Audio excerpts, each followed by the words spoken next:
The fluorescent lights of the courtroom hummed, a dull counterpoint to the rhythmic tapping of Judge Mallory's pen against her notepad. I shifted in the hard wooden chair, the starch collar of my shirt chafing against my neck.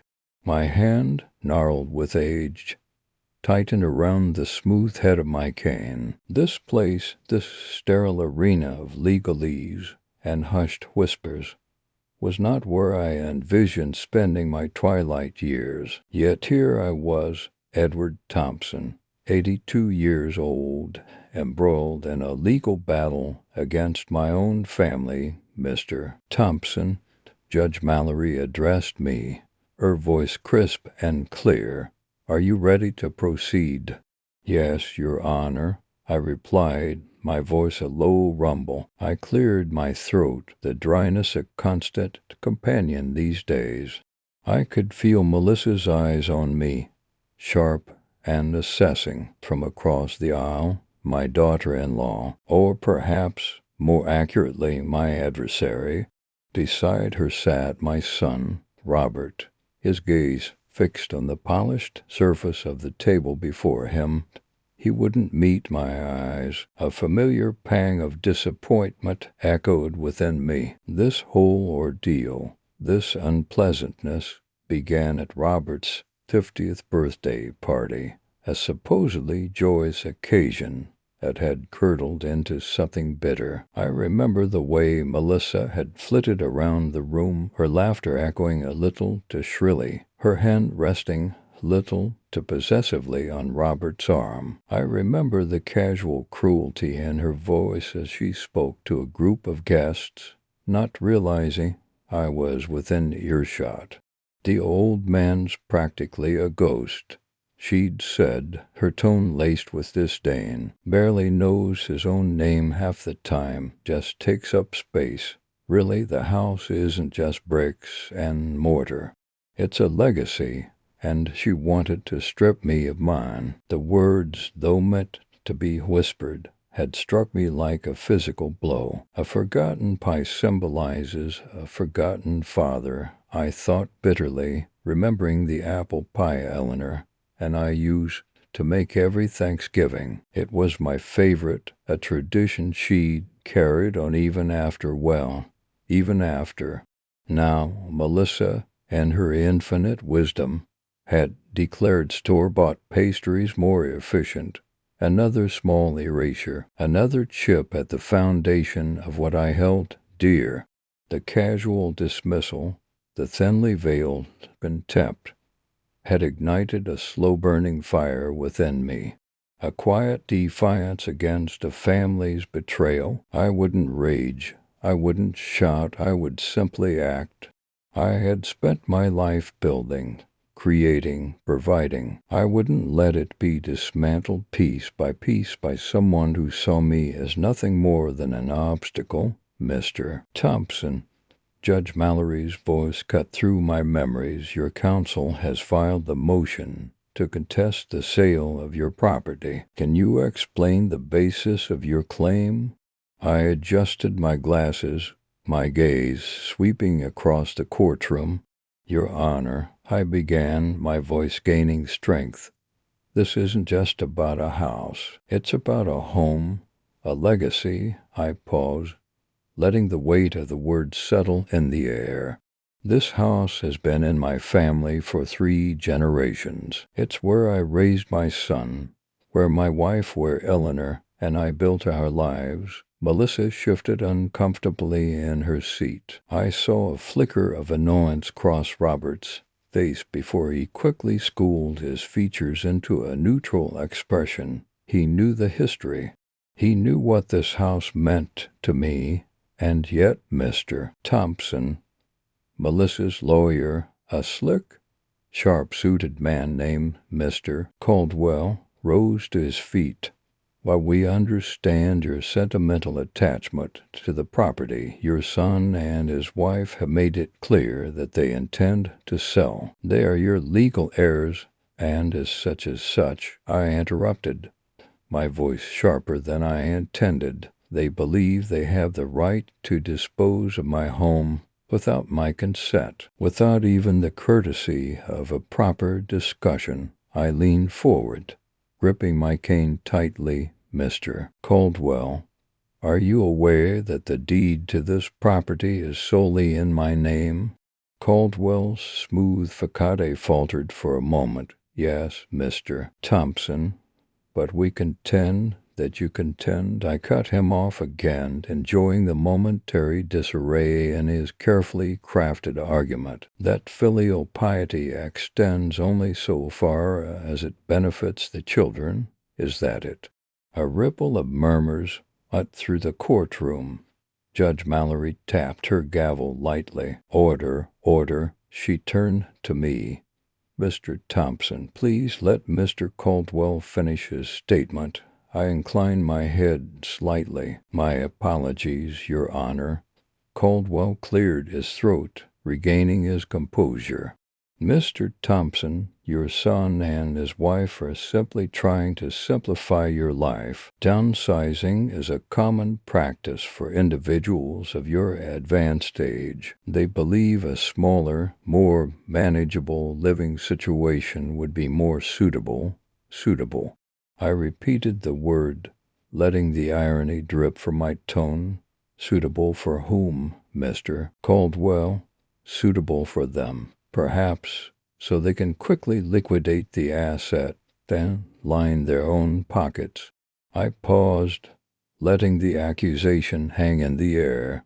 "Let me be clear, Mr. Caldwell. I am not incapacitated. I am perfectly capable of managing my own affairs and my own home." The silence in the courtroom was thick, broken only by the hum of the fluorescent lights. I could feel the weight of all those eyes on me, curious, judging, perhaps even a little sympathetic. I met Melissa's gaze, a silent challenge passing between us. This was my battle, my legacy to defend, and I would not yield. Robert finally spoke, his voice low and hesitant. "Dad," he began, "we just want what's best for you." I looked at him, my own son, and felt a wave of weariness wash over me. "Robert," I said, my voice softer now, "do you honestly believe that?" He hesitated, his gaze flickering away. He didn't answer, and in that silence I knew. This wasn't about my well-being. This was about the house, about the money, about their future, built on the dismantling of mine. "Your Honor," I said, turning back to Judge Mallory, "I have evidence to present that will demonstrate not only my competency, but also the true motives behind my son and daughter-in-law's actions."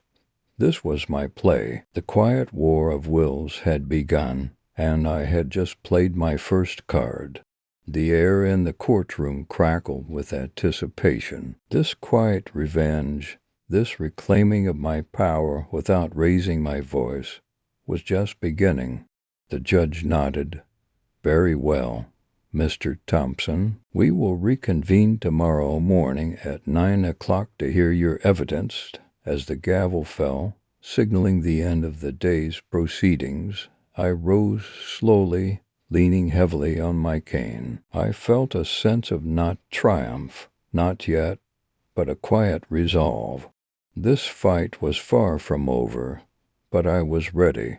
I had been preparing for this, in my own quiet way, for a long time, and Melissa, Robert, they had no idea what was coming. The aroma of wood smoke and frying bacon hung heavy in the crisp autumn air.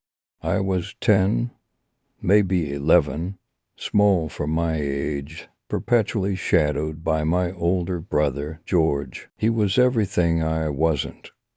Boisterous, athletic, the sun around which our family's small universe orbited. That morning, the orbit felt particularly tight, suffocating even. "Edward, stop dawdling." My father's voice boomed from the porch of our modest farmhouse. "George is already saddling the horses. Coming, Pa." I scrambled to my feet, brushing off the dirt from my worn overalls. My heart hammered in my chest, a mixture of excitement and a familiar, low-humming anxiety. This was a special day, a day for rounding up the stray calves from the north pasture, a task usually reserved for the men of the family. I'd begged Pa for weeks to let me join them. He'd finally relented, but his gruff nod had lacked the warmth he always showed George.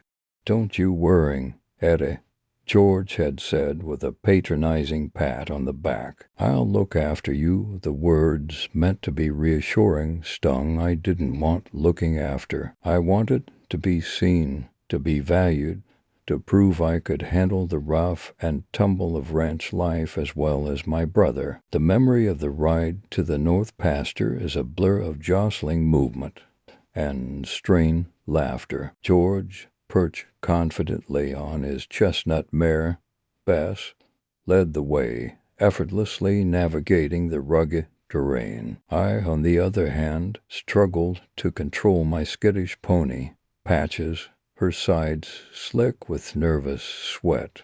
"Keep up, slowpoke," George called back, his voice echoing across the rolling hills. "I'm trying," I yelled, my voice tight with frustration. Patches stumbled on a loose rock, sending a jolt of fear through me.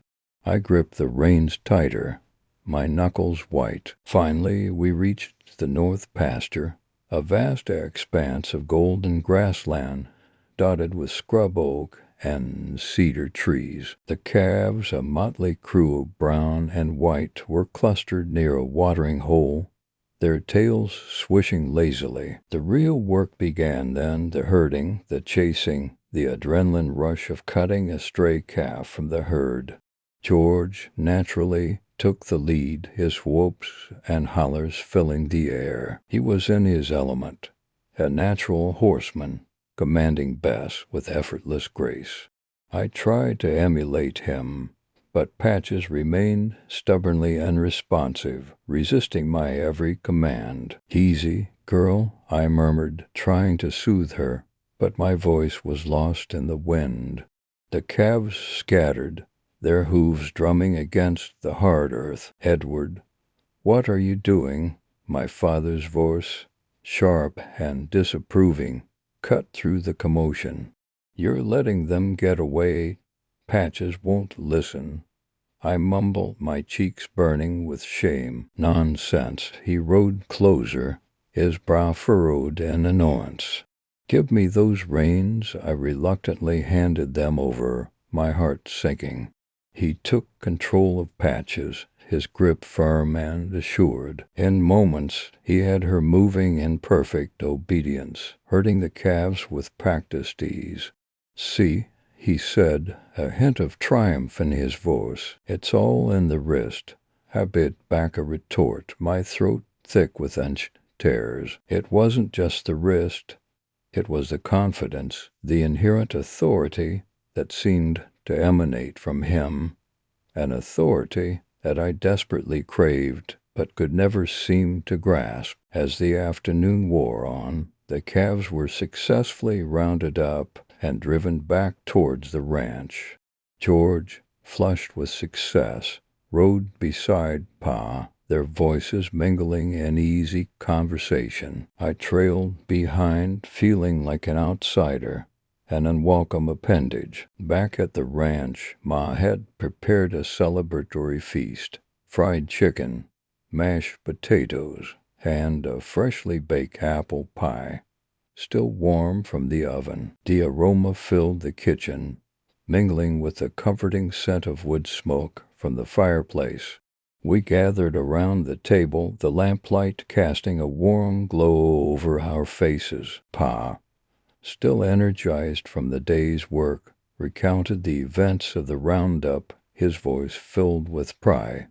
He praised George's skill and horsemanship, his words punctuated by hearty laughter. I sat silently, picking at my food, my stomach churning with a mixture of hunger and resentment. "And Edward," Pa finally said, turning to me, his smile fading slightly. "You'll need to practice your riding skills. You can't expect to handle a horse like Patches if you don't assert yourself." His words, though not unkindly meant, felt like a public reprimand. I wanted to explain, to tell him that Patches was difficult, that I'd tried my best, but the words wouldn't come. I simply nodded, my gaze fixed on the untouched slice of apple pie on my plate. "Don't worry at it," George said, his voice condescending. "I'll teach you. Maybe someday you'll be half the horseman I am." The table erupted in laughter. Even Ma chuckled. I forced a smile, my face burning with shame. The laughter felt like a physical blow, a confirmation of my inadequacy. It wasn't just about the horse. It was about belonging, about being accepted, about being seen as worthy. That evening, after the dishes were cleared and the fire had dwindled to embers, I slipped out of the house and into the cool night air. I walked towards the barn, the familiar scent of hay and horses a comfort in the darkness. Patches stood in her stall, her head lowered, her breath coming in soft puffs. I reached out and stroked her velvety nose, my fingers tracing the outline of her muzzle. "It's not your fault," I whispered, my voice choked with emotion. "It's mine." In that moment, under the vast expanse of the starlit sky, I made a silent vow I would prove them wrong. I would show them that I was more than just George's younger brother, more than just the clumsy, awkward boy who couldn't control a skittish pony. I would find my own path, my own way to shine, even if it meant forging it alone. The quiet defiance simmering within me that night was the seed of a resolve that would grow slowly but surely over the years, a resolve that would ultimately lead me to where I am today. A quiet war of wills. The memory of that day, the sting of that laughter, the feeling of being overlooked and underestimated remained etched in my memory, a constant reminder of the injustice I had suffered, an injustice that I was determined to rectify in my own time,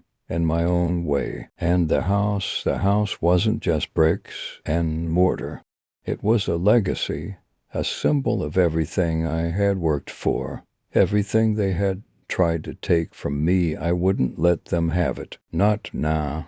Not ever. The fluorescent lights of the hospital room but a counterpoint to the rhythmic beep of the heart monitor beside my bed. My left arm, heavy and useless, lay draped across my chest. I remember staring at the swirling patterns on the acoustic tile ceiling, each loop a reminder of the dizzying fall that had landed me here. "Edward, are you awake?" Eleanor's voice, thin and reedy, cut through the haze. I blinked, trying to focus. "Yes, Eleanor." "I'm awake." Her face, etched with worrying, appeared above me. "The doctor says you're lucky. A broken arm, a concussion. It could have been much worse." Lucky, the word echoed hollowly in the sterile room. Lucky to be lying here at 72, feeling like my body had betrayed me. I tried to sit up, a jolt of pain shooting through my shoulder. "Easy, Edward," Eleanor cautioned, gently pushing me back against the pillows.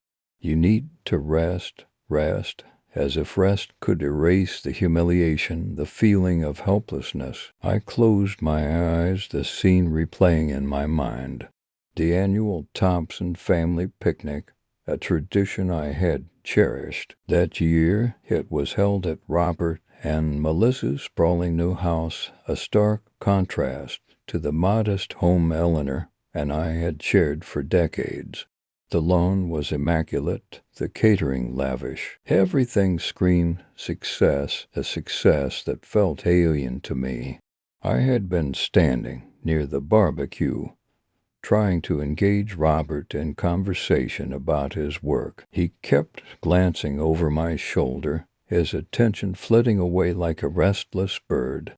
Melissa, radiating an almost aggressive cheerfulness, materialized beside us. "Dad, wouldn't you be more comfortable sitting down?" she'd asked, her smile not quite reaching her eyes. "There's a nice shady spot under the oak tree." The oak tree, the designated area for the elderly and infirm. I remember feeling a flush of heat creep up my neck. "I'm perfectly fine standing, Melissa," I'd reply, trying to maintain my composure. "Oh, but the sun," she persisted, her voice dripping with a false concern. It grated on my nerves. "We wouldn't want you to overheat." Before I could respond, Robert had already moved on, drawn into a conversation about stock options with one of his colleagues. I was left standing there, feeling like a discarded piece of furniture. Later, as the afternoon wore on, I'd wandered towards the back of the property, hoping to find a moment of solitude. The ground sloped gently down towards a small creek, and I hadn't noticed the uneven terrain. One minute I was admiring the view, the next I was tumbling down the embankment, a sharp pain exploding in my arm. "It's the house, isn't it?" Eleanor's voice broke through my reverie. I opened my eyes, confused. "What house?" "Robert and Melissa's. They're selling it." Her voice was barely a whisper. My heart sank. That house site was more than just bricks and mortar. It was a legacy. My father had built it with his own hands, and I had spent my childhood within its walls. I'd helped my father at the back porch, hammering nails alongside him, learning the quiet satisfaction of honest work. I'd inherited it after his passing, and later, when Robert got married, I'd gifted it to him, believing it would stay in the family for generations to come. "Selling it," I repeated, the words catching in my throat. "But why?" Eleanor hesitated. "They say it's too much upkeep. They want something smaller, more modern. Too much upkeep." The phrase felt like a slap in the face. It wasn't the upkeep. It was me. They didn't want the reminder of me, of the past, hanging over their heads. They wanted to erase it, pave it over with something sleek and new, something that didn't carry the weight of family history. I lay there, the buzzing of the fluorescent lights intensifying, a physical manifestation of the anger simmering inside me. The quiet defiance that had always been a part of me, the stubborn refusal to be dismissed, began to coalesce into something harder, sharper. "Did Robert say anything about me?" I asked, my voice barely audible. Eleanor's eyes flickered away. Hare was worried, of course. "But he's very busy with work. Busy, always busy. Too busy for his own father." The realization hit me like a physical blow. They were ashamed of me. Ashamed of my age, my frailty, my dependence. They saw me as a burden, a relic of the past they wanted to forget. I closed my eyes. The image of the picnic, the condescending tone in Melissa's voice, the dismissive glance from Robert, burning itself into my memory. I felt a surge of something I hadn't felt in years, a fierce, unwavering resolve. They wanted to erase me. They wanted to sell the house, the last tangible piece of my family's history. They would learn that I wasn't as powerless as they thought. "Eleanor," I said, my voice stronger now, "I need you to do something for me." She leaned closer, her brow furrowed with concern.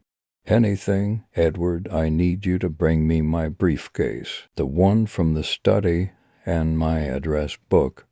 She looked at me, puzzled. "But Edward, you're supposed to be resting. Just do it." Eleanor, I insisted. There are some things I need to take care of. As she left the room, I stared up at the swirling patterns on the ceiling, a plan beginning to form in my mind, a quiet plan, a subtle plan, a plan that would ensure that Robert and Melissa would understand the true meaning of legacy. A family gathering turned into a battle for control, and I was ready to fight. I would reclaim my power, not with shouting or accusations, but with the quiet, calculated precision of a man who had nothing left to lose. The house wasn't just bricks and mortar. It was a legacy, and I would not let them take it from me. The courtroom air hung thick with anticipation. Melissa shifted in her seat, the expensive fabric of her dress rustling against the polished wood. "Are you sure about this, Edward?" she whispered, her voice tight. "Dragging this out won't bring Robert back?" I didn't answer, my gaze fixed on the heavy oak doors at the back of the courtroom. Dragging this out. This wasn't about dragging anything out. This was about setting things right, about reclaiming what was mine. The house isn't just bricks and mortar. It's a legacy. Edward, Eleanor nudged my arm, her voice laced with a familiar mix of concern and exasperation. "Mr. Henderson is ready to begin." I nodded, my hand instinctively going to my breast pocket, feeling the reassuring presence of the small, worn, leather-bound book within. This little book, this was the key to everything. My lawyer, Mr. Henderson, a young man with sharp eyes and an even sharper mind, approached the bench. "Your Honor, we have a new development in this case, Judge Miller." A stern-faced woman with a no-nonsense demeanor raised an eyebrow. "Mr. Henderson, I hope this isn't another delaying tactic. We've already rescheduled this hearing twice. No, Your Honor. Quite the opposite. This new evidence will bring a swift conclusion to these proceedings." He turned to me, a hint of a smile playing on his lips. "Mr. Thompson, would you please approach the stand?" My legs felt a little shaky as I rose, but my resolve held firm. I walked slowly, deliberately, each step echoing in the hushed courtroom. I could feel Melissa's eyes boring into my back, a mixture of confusion and apprehension in her gaze. "Good. Let her stew. Let her wonder." I took my place on the witness stand, placing the small leather book on the surface in front of me. It was my father's journal, a record of his life, his thoughts, his dreams, and within its pages a secret that had been buried for decades, a secret that would change everything. "Mr. Thompson," Mr. Henderson began, his voice clear and resonant, "could you please tell the court what this is?" I picked up the journal, running my fingers over its worn cover. "This is my father's journal. He entrusted it to me shortly before he passed away." I paused, letting the weight of the moment settle. "It contains a detailed account of his financial affairs, including the establishment of a trust specifically designed to protect our family home from unforeseen circumstances." A murmur rippled through the courtroom. Melissa gasped, her face paling. Eleanor looked at me, her eyes wide with disbelief. I met her gaze, a flicker of something I hadn't felt in years, triumph passing between us. "And what, pray tell?" Melissa's voice dripped with barely concealed animosity. "Are these unforeseen circumstances?" I turned to face her, my voice steady and calm. "The circumstances where the house might fall into the hands of someone who doesn't appreciate its value. Someone who would prioritize profit over legacy. Someone who would." I pause, letting the unspoken accusation hang in the air. "Sell it The silence in the courtroom was deafening. Melissa's face was a mask of fury, her hands clenched tightly in her lap. Eleanor, on the other hand, seemed to have aged 10 years in the last few minutes. She looked from me to Melissa, her expression a mixture of shock and dawning understanding. Mr. Henderson stepped forward, holding a document aloft. Your Honor, this is a certified copy of the trust document as detailed in Mr. Thompson's father's journal. It clearly stipulates that the ownership of the family home reverts to Edward Thompson upon any attempt to sell it. Judge Millard took the document, her eyes scanning the text. The silence stretched, each tick of the courtroom clock seeming to amplify the tension in the room. Finally, she looked up, her gaze settling on Melissa. Mrs. Thompson, she said, her voice cold and impartial. It would appear that the ownership of this property is no longer yours to contest. Melissa opened her mouth to speak, but no words came out. She just sat there, stunned into silence, the reality of the situation slowly sinking in. She had underestimated me. She had thought I was a senile old man, easily manipulated and dismissed. She had been wrong. I felt a surge of satisfaction, a deep, abiding sense of justice finally being served. This house, this legacy, it was mine, and no one, not even my own family, could take it from me. I had played the long game, endured their insults, their condescension, their greed, and in the end, it was my quiet defiance, my meticulous planning, my father's foresight, that had won the day. Mr. Henderson turned to me, a genuine smile now gracing his lips. Congratulations, Mr. Thompson. He extended his hand. I shook it, the worn leather of my father's journal still warm against my palm. As the courtroom erupted in whispers and murmurs, I allowed myself a small, private smile. This wasn't about revenge. Not really. It was about reclaiming what was rightfully mine. It was about honoring my father's legacy. It was about protecting the only home I had ever known. And in that moment, surrounded by the chaos and the whispers, I felt a profound sense of peace. The quiet war of wills was over, and I had won. But the true victory wasn't in the legal technicality, the trust, the courtroom drama. It was in the quiet knowledge that I had outmaneuvered them all. I had protected my legacy, and that, in the end, was all that mattered. The quiet revenge was complete, but something told me this was just the beginning. There were still loose ends to tie up, questions to be answered. And Eleanor, she was looking at me with a mixture of awe and apprehension. What was she thinking? What would she do now? The game wasn't quite over yet, not quite. The courtroom felt cold, despite the weak spring sunlight filtering through the tall windows. My knuckles, clasped over the worn wood of my cane, were white. The judge shuffled some papers, his gaze sweeping over Melissa and then me. I met his eyes, my own steady and unwavering. This was it, the culmination of months of meticulous planning, months of swallowing my pride, enduring their patronizing smiles, and listening to their whispered asides about my supposed senility.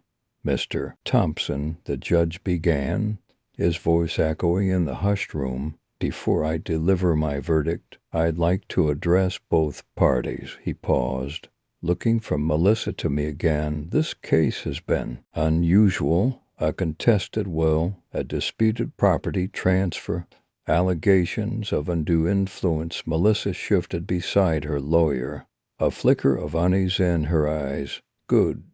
Let her squirm. Let her feel the weight of what she'd tried to steal from me. The house wasn't just bricks and mortar. It was a legacy, My legacy, built with my own two hands, a testament to 2 years of hard work and sacrifice. The evidence presented, the judge continued, paints a complex picture. He picked up a document. The letter I'd strategically placed in Eleanor's belongings, the letter she'd written years ago, outlining her wishes for the house to remain in my care, to be passed down to my grandson, Peter, only after my passing. A letter Melissa had conveniently overlooked. A quiet defiance against a family's betrayal. That's what this was. This letter, the judge stated, holding it aloft, clearly expresses Mrs. Thompson's intentions regarding the property. It predates the more recent document presented by the defense and significantly alters our understanding of this case. Melissa's lawyer began to sputter, but the judge raised a hand, silencing him. Furthermore, he said, his voice taking on a sterner edge, the court has been made aware of certain financial irregularities surrounding Mr. Thompson's accounts, irregularities that coincide with Mrs. Thompson's illness and subsequent passing. My gaze remained fixed on Melissa. The blood drained from her face, leaving her looking pale and shaken. This wasn't just about the house anymore. This was about the years of manipulation, the subtle siphoning of my funds, the way she treated me like a doddering old fool. While these irregularities do not fall directly under the purview of this particular case, the judge continued, they do raise serious questions about the overall conduct of the defense in this matter. He paused, his eyes settling on Melissa. Mrs. Thompson, he said, his voice low and firm, I find your actions to be deeply troubling. A wave of satisfaction washed over me. It wasn't triumphant. Not exactly. More like a quiet sense of vindication. Justice, served cold, as the way I liked it. Therefore, the judge concluded, his voice regaining its official tone, I rule in favor of the plaintiff, Edward Thompson. The property at 14 Oak Street, along with all associated assets, shall remain solely under his control. The contested will is deemed invalid.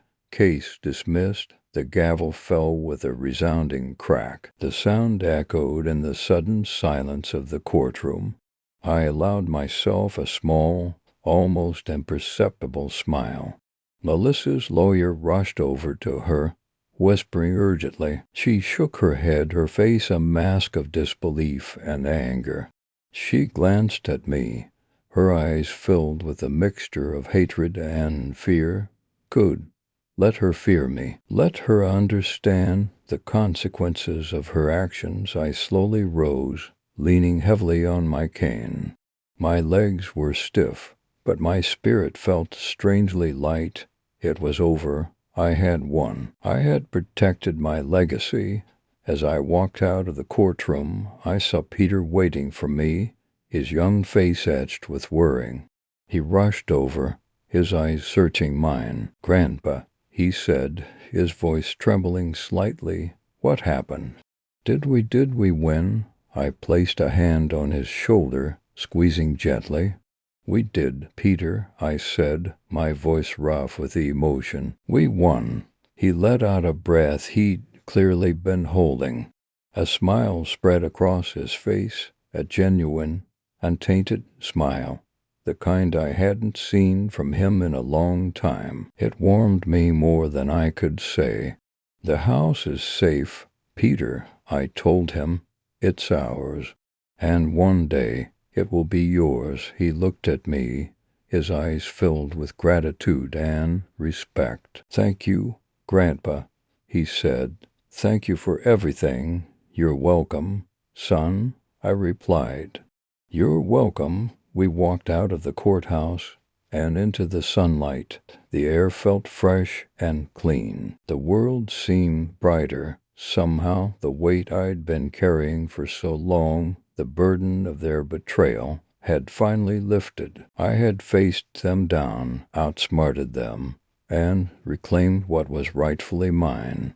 And in doing so, I had also reclaimed something even more precious, my dignity. As we walked toward the car, Peter slipped his arm around mine, supporting me. It felt good, this connection, this unspoken understanding between us. I looked at him, really looked at him, and so not just my grandson, but the future. My legacy would live on, not in bricks and mortar alone, but in the values I had instilled in him, the quiet strength, the unwavering resolve. There's something else I need to tell you, Peter, I said, stopping for a moment. Something about your grandmother. He looked at me, his eyes questioning. I took a deep breath, ready to finally share the truth, the whole truth, about Eleanor, about the letter, about everything. This was the final piece of the puzzle, the last chapter of my story, and I was ready to tell it.